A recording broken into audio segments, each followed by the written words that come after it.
চলো চলো সবাই, তাড়াতাড়ি চলো। হায় আল্লাহ, আজ অনেক দেরি হয়ে গেছে। হুজুর মনে হয় মক্তবে আমাদের জন্য অপেক্ষা করছে। আজ তো হুজুর আমাদের খুব বকবে রে।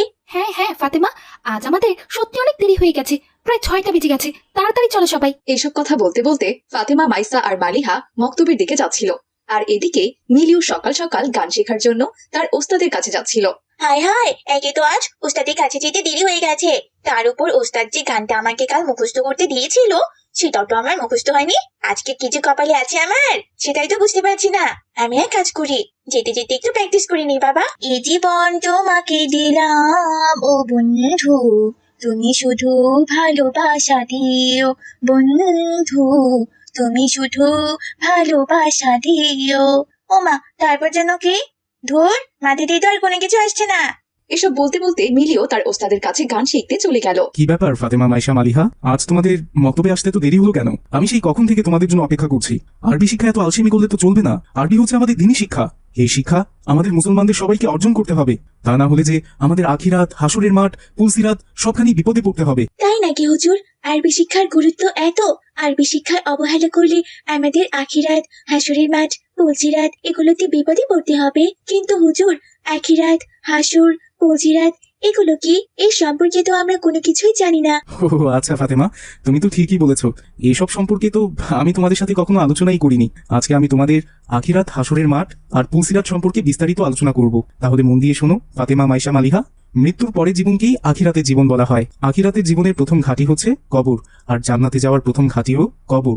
যে কবরের সওয়াল জবাবের উত্তর সঠিকভাবে দিতে পারবে সে জান্নাতে যাওয়ার জন্য এক ধাপ এগিয়ে যাবে।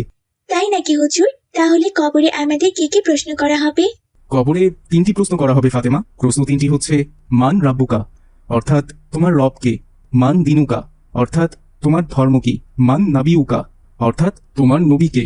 কিন্তু হুজুর, এই 3টি প্রশ্নের উত্তর কি হবে? মাইশা, এই 3টি প্রশ্নের উত্তর হবে মান রাব্বুকা, তোমার প্রতিপালক কে। এই প্রশ্নের উত্তরে যাবে হচ্ছে রাব্বি আল্লাহ, আমার প্রতিপালক আল্লাহ। মান দিনুকা, তোমার ধর্ম কি ছিল? মুমিন হলে উত্তর দেবে দিনী আল ইসলাম, আমার দিন ইসলাম। এরপরে মহানবী সাল্লাল্লাহু আলাইহি ওয়াসাল্লামকে দেখিয়ে বলা হবে মান হাজার রাসূল, এই ব্যক্তিটিকে। মুমিন হলে উত্তর দেবে হাজার রাসূলুল্লাহ, তিনি আল্লাহর রাসূল। হুজুর, এই 3টি প্রশ্নের উত্তর তো খুবই সহজ। আমার তো এগুলো এখনই মুখস্থ হয়ে গেছে। হ্যাঁ মালিহা, এখন তোমাদের কাছে সহজ লাগছে, কিন্তু 3টা প্রশ্ন অতটা সহজও নয়। যারা দুনিয়াতে আল্লাহর হুকুম মোতাবেক চলবে, নবীর দেখানো পথ অনুসরণ করবে, কোরআন হাদিস মেনে চলবে, তারাই সেদিন কেবল এই প্রশ্ন 3টির উত্তর দিতে পারবে। আর যারা নবীকে মানবে না, কোরআন হাদিস মোতাবেক চলাফেরা করবে না, এক কথায় ইসলাম থেকে দূরে সরে যাবে, পথ ভ্রষ্ট হয়ে যাবে, তারা সেদিন শত চেষ্টা করেও এই সামান্য 3টি প্রশ্নের উত্তর দিতে পারবে না। আচ্ছা হুজুর, আমরা যদি সেদিন এই 3টি প্রশ্নের উত্তর দিতে পারি তাহলে আমাদের কি করা হবে? আর যদি উত্তর দিতে না পারি তাহলে আমাদের কি করা হবে? আলহামদুলিল্লাহ, খুব ভালো একটা প্রশ্ন করেছো ফাতেমা। সেদিন যারা এই 3টে প্রশ্নের উত্তর দিতে পারবে না, কবরের মধ্যেই সেদিন তাদের শাস্তি শুরু হয়ে যাবে, আর এই শাস্তি চলতে থাকবে কিয়ামত পর্যন্ত। আর যারা ওই দিন এই 3টে প্রশ্নের উত্তর দিতে পারবে, তাদেরকে ফেরেশতারা ঘুম পাড়িয়ে দেবে। তারা ঘুমের মধ্যেই জান্নাতের সুখ অনুভব করতে থাকবে। তারা এক ঘুমে কিয়ামতের পর হাসরের ময়দানে উঠে পড়বে। হায় আল্লাহ, তাহলে যাতে আমরা কবরের 3টা প্রশ্নের উত্তর দিতে পারি, এখন থেকে আমাদের সেই কাজ করতে হবে। আচ্ছা হুজুর, আপনি আরো বলেছিলেন হাসরের ময়দান, পুলসিরাত এগুলো আবার কি? হ্যাঁ শোনো তাহলে, হাসরের ময়দান হচ্ছে সেই ময়দান যে ময়দানে দুনিয়ার সকল কাজকর্মের হিসাব নেওয়া হবে। কে কত পাপ করেছে, কে কত সওয়াব অর্জন করেছে, সেদিন তার হিসাব নেওয়া হবে। এবং সেদিনের পাপ পুণ্যের হিসাব শেষে পুলসিরাত পার হয়ে মহান আল্লাহ তাআলা সবাইকে জান্নাতে প্রবেশ করতে বলবেন। কিন্তু যারা দুনিয়াতে মুমিন বান্দা ছিল, তারা সেই পুলসিরাত খুব সহজেই পার হয়ে জান্নাতে চলে যাবে। সেখানে থাকবে সুখ আর সুখ। কিন্তু যারা দুনিয়াতে আল্লাহকে ভুলে গিয়েছিল, মারামারি হানাহানিতে লিপ্ত ছিল, আল্লাহর রাসূলকেও ভুলে গিয়েছিল, আল্লাহর কোরআন নবীর হাদিস মেনে চলেনি, তারা সেই পুলসিরাত পার হতে গিয়ে নিচে পড়ে যাবে। আর নিচেই থাকবে জাহান্নাম, যেখানে শাস্তি আর শাস্তি। হায় আল্লাহ, এ তো খুবই ভয়ঙ্কর কথা। আচ্ছা হুজুর, পুলসিরাত দেখতে কেমন? খুব ভালো প্রশ্ন করেছো ফাতেমা। উম্মুল মুমিনিন হযরত আয়েশা সিদ্দিকা রাদিয়াল্লাহু তাআলা আনহু থেকে বর্ণিত, রাসূলুল্লাহ সাল্লাল্লাহু আলাইহি ওয়াসাল্লাম বলেছেন, জাহান্নামের উপর একটি পুল আছে, যা চুলের চেয়েও বেশি চিকন আর তরবারির চেয়েও বেশি ধারালো। এর উপর লোহার শিকল ও কাঁটা থাকবে। মানুষ এর উপর দিয়েই গমন করবে। কেউ চোখের পলকে, কেউ বিদ্যুৎ গতিতে, কেউ বায়ু বেগে, আর কেউ উত্তম ঘোড়া ও উটের গতিতে পুলসিরাত পার হবে। আর ফেরেশতারা বলতে থাকবে, হে প্রভু, সহি সালামতে অতিক্রম করাও, হে প্রভু, নিরাপদে পার করাও। কেউ নাজাত পাবে, কেউ আহত হবে, কেউ উপর হয়ে পড়ে যাবে, আর কেউ অধমুখী হয়ে জাহান্নামে পড়ে যাবে। হায় সুবহানাল্লাহ। আচ্ছা হুজুর, সেদিন আমাদেরকে বাঁচানোর জন্য কেউ কি থাকবে না? না মাইশা, সেদিন আমাদের বাঁচানোর জন্য কেউ থাকবে না। এমনকি অন্য নবীরাও সেদিন আল্লাহর কাছে সাহায্য চাইতে থাকবেন। হযরত আবু হুরায়রা রাদিয়াল্লাহু তাআলা আনহু থেকে একটি দীর্ঘ হাদিস বর্ণিত হয়েছে। তাতে রয়েছে, নবীজি সাল্লাল্লাহু আলাইহি ওয়াসাল্লাম বলেছেন, আল্লাহ তাআলা সব মানুষকে একত্র করে বলবেন, দুনিয়ায় তোমরা যে যে জিনিসের উপাসনা করেছিলে সে তার সঙ্গে চলে যাও। অতএব সূর্যের উপাসনাকারী সূর্যের সঙ্গে, চন্দ্রের উপাসনাকারী চন্দ্রের সঙ্গে এবং মূর্তি পূজারী মূর্তির সঙ্গে চলে যাবে। অবশিষ্ট থাকবে এই উম্মতের লোকেরা, তাদের মধ্যে মুনাফিকরাও থাকবে। তখন জাহান্নামের উপর পুলসিরাত স্থাপন করা হবে। সেদিন সর্বপ্রথম আমি সেই পুলসিরাত অতিক্রম করব, আর সেদিন সব রাসূলের দোয়া হবে আল্লাহুম্মা সাল্লিম আল্লাহুম্মা সাল্লিম, অর্থাৎ হে আল্লাহ রক্ষা করো, রক্ষা করো। এখন বুঝতে পেরেছি হুজুর, আমাদের সত্যি অনেক বড় ভুল হয়ে গেছে। আমরা আর দ্বীনি শিক্ষার বিষয়ে আলসেমি করব না, এটাই আমাদের প্রধান কাজ। আল্লাহ তাআলা এই উদ্দেশ্য নিয়েই তো আমাদের দুনিয়াতে পাঠিয়েছেন। আমরা আর কখনো দেরি করে মক্তবে আসবো না হুজুর। মাশাআল্লাহ, তোমাদের কথা শুনে খুব ভালো লাগলো। তাহলে এখন পড়া শুরু করো। আলিফ বা তা সা জিম হা খ দাল জাল র। এরপর ফাতেমা, মাইসা, মালিহা ওরা মক্তব শেষ করে ওদের বাড়ির পথে রওনা দিল। ওদিকে মিলিও তার গানের ক্লাস শেষ করে বাড়ির দিকে রওনা দিয়েছে। পথে তাদের দেখা হয়ে গেল। আসসালামু আলাইকুম মিলি, কেমন আছো তুমি? ক্যাট মেয়েদের কাজ দেখেছো? সকালবেলা ইয়া লম্বা একটা হিজাব বোরখা পরে চলে গেছে মক্তবে, তাও আবার আলিফ বা পড়তে। এই তোরা আমাকে দেখ, আমি গিয়েছিলাম গান শিখতে। গান কয়েকদিন পরে আমি খুব বড় শিল্পী হয়ে যাব, তারপর স্টেজ প্রোগ্রাম করব, আর মাসে মাসে লাখ লাখ টাকা কামাবো। আমাকে তোরা টিভিতে দেখতে পারবি, জানিস? আমার গান মোবাইলেও শুনতে পারবি। আমাকে সবাই কত সম্মান করবে। আর তোদের ওসব আরবি পড়ে কি হবে? হ্যাঁ, শুনি তো।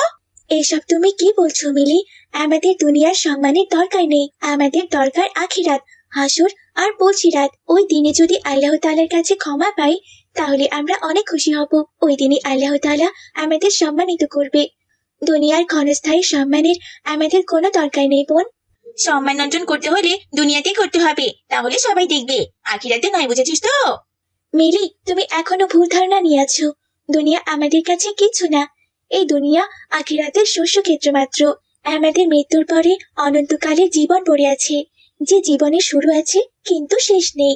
আমাদের দুনিয়ার সকল পাপ পুণ্যের কাজের হিসাব সেদিন হাসরের ময়দানে দিতে হবে।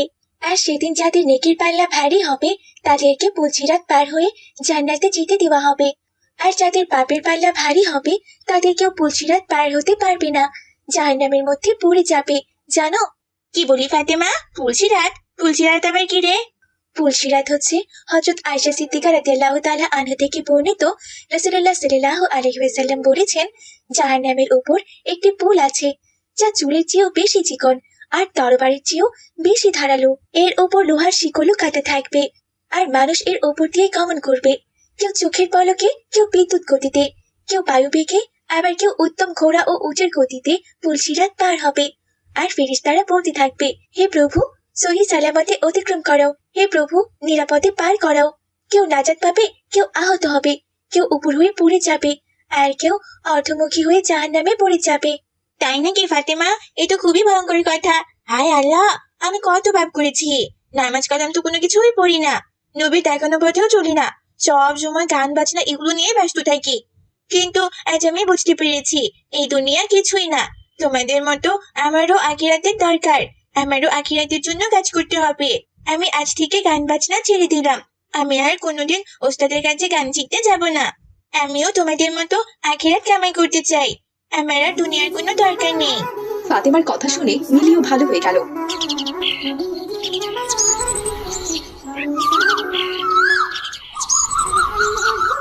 পরদিন থেকে মিলিও মাইসা, মালিহা, ফাতেমার সাথে নিয়মিত মক্তবে আসতে লাগলো। রসুলপুর মহল্লায় বাস করত মারিয়া নামের এক অনাথ কালো মেয়ে। একে তো সে অনাথ ছিল, তার উপর দেখতে কুচকুচে কালো, সেজন্য মহল্লার মানুষজন তাকে দু চোখে দেখতে পারত না। মহল্লার মাঝে এক সরকারি জমিতে ছোট্ট একটি কুড়ে ঘরে সে থাকতো, আর মহল্লার বাড়ি বাড়ি ঘুরে এর ওর খাবার চেয়ে চেয়ে খেত।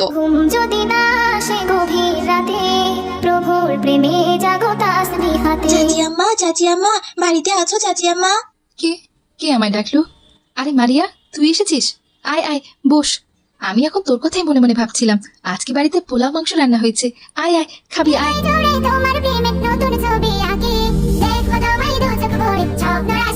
কি হলো রে?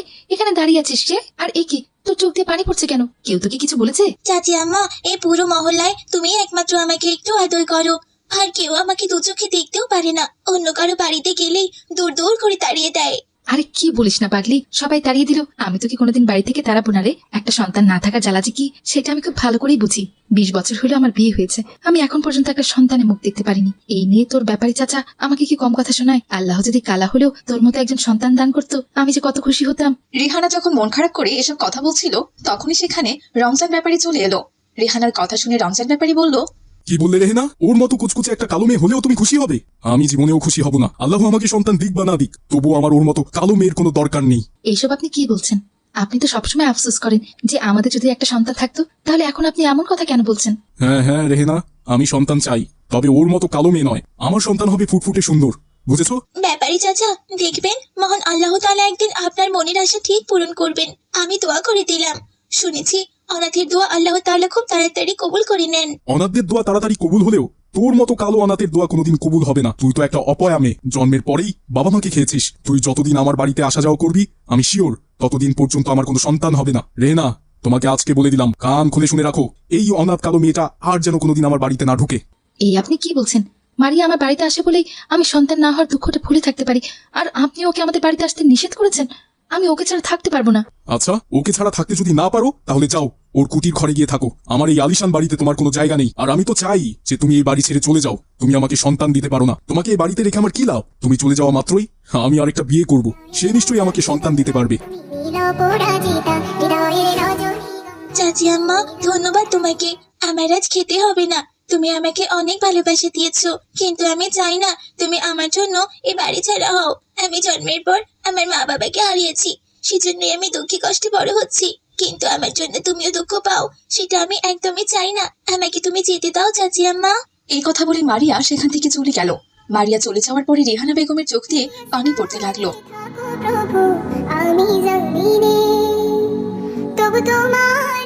কি এক পুরো কপাল নিয়ে আমি জন্মেছি। জন্মের পরপরই বাবা মাকে হারিয়েছি। এখন আবার চেহারাটা কালো হওয়ার কারণে মহল্লায় কেউ আমাকে দেখতে পারে না। রেহানা চাচি যা একটু আমাকে খাবার দাবার দিত, আজ থেকে সেটাও বন্ধ হয়ে গেল। পেটে যা ক্ষুধা লেগেছে, এখন আমি কি খাবো? এই কথা বলে মারিয়া রাস্তা দিয়ে হাঁটছিল আর চোখের পানি ফেলছিল। তারপর সে দেখলো রাস্তার ধারে রাজ্জাক মিয়ার চায়ের দোকান। ওই তো ওখানে রাজ্জাক চাচার চায়ের দোকান দেখতে পাচ্ছি। যাই দেখি রাজ্জাক চাচিকে বলে একটুখানি খাবার নিতে পারি কিনা। ক্ষুধার জ্বালে যে আমি আর হাঁটতে পারছি না। রাজ্জাক চাচা, ও রাজ্জাক চাচা, আমার খুব ক্ষুধা পেয়েছে গো, আমাকে কিছু খেতে দেবে? মা বাড়ির আবদার, আমারে কিছু খাইতে দিবা বললেই হইলো? মনে হইতাছে সে আমার দোকানে আইসা কামাই কইরা রাইখা গেছে, যে সে আইবো আর আমি তারে খাইতে দিমু।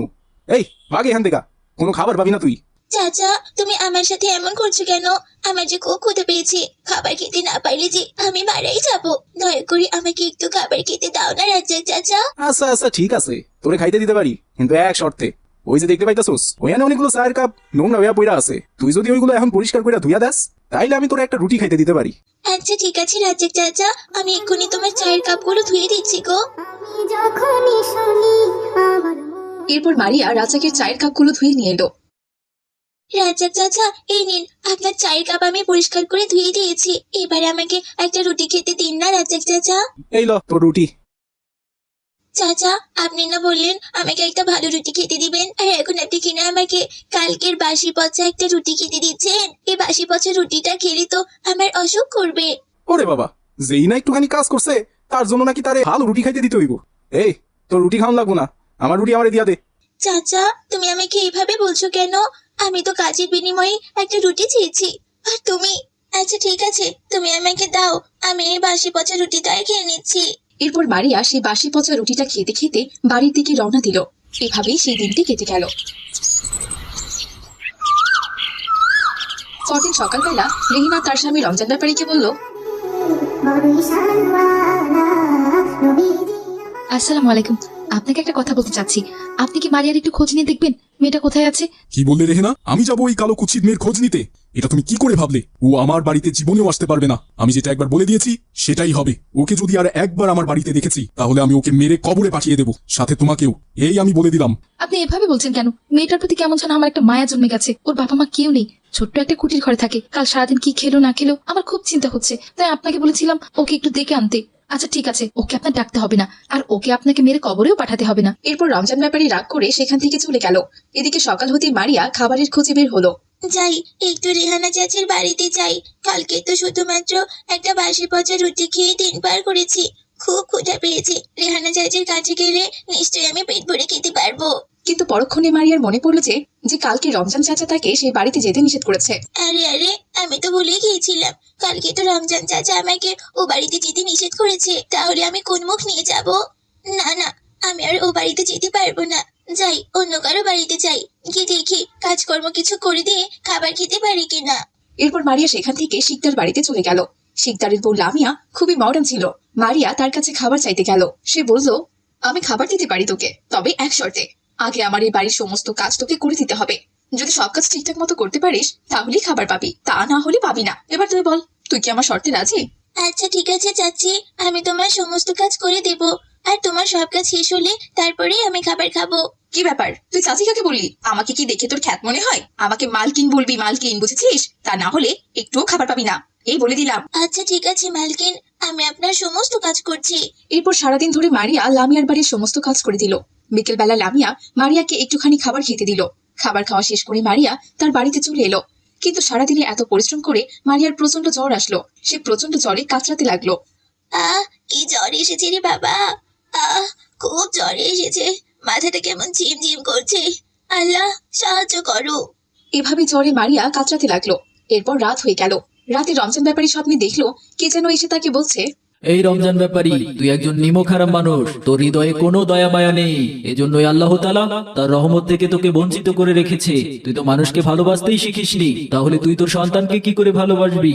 অসহায় এতিম ছোট্ট একটা মেয়ে তোর বাড়িতে এসেছিল একটুখানি খাবার খেতে। তোর স্ত্রী তাকে খাবার খেতেও দিতে চেয়েছিল, কিন্তু তুই তাকে খাবার খেতে দিসনি, তাকে দূর দূর করে তাড়িয়ে দিয়েছিস, কালো বলে তাকে অপমান করেছিস। তাহলে আল্লাহ তাআলা তোকে সন্তান দান করবেন কি করে? তুই যদি সন্তান পেতে চাস তাহলে আগে মানুষকে ভালোবাসতে শিখ, তা না হলে তুই জীবনেও সন্তানের বাবা হতে পারবি না। আর পরক্ষণেই রমজান ব্যাপারী ঘুম থেকে চিৎকার করে উঠলো। হায় আল্লাহ, এটা আমি কি করেছি? আমি এখন বুঝতে পেরেছি আমি কার সাথে অন্যায় করেছি। আমি মারিয়াকে দূর দূর করে বাড়ি থেকে তাড়িয়ে দিয়েছি। আল্লাহ, আমি তো ভুল করে ফেলেছি। এই জন্যই আল্লাহ তাআলা মনে হয় আমাকে সন্তান দান করেন না। রেহেনা, ও রেহেনা, তুমি ঠিকই বলেছিলে, আমার সন্তান হয় না কারণ আমি তো আসলে মানুষকে ভালোবাসতেই শিখিনি। মারিয়াকে আমাদের বাড়িতে নিয়ে আসতে হবে। আমার কোনো সন্তানের দরকার নেই, ওকেই আমরা নিজের সন্তানের মতো মানুষ করব।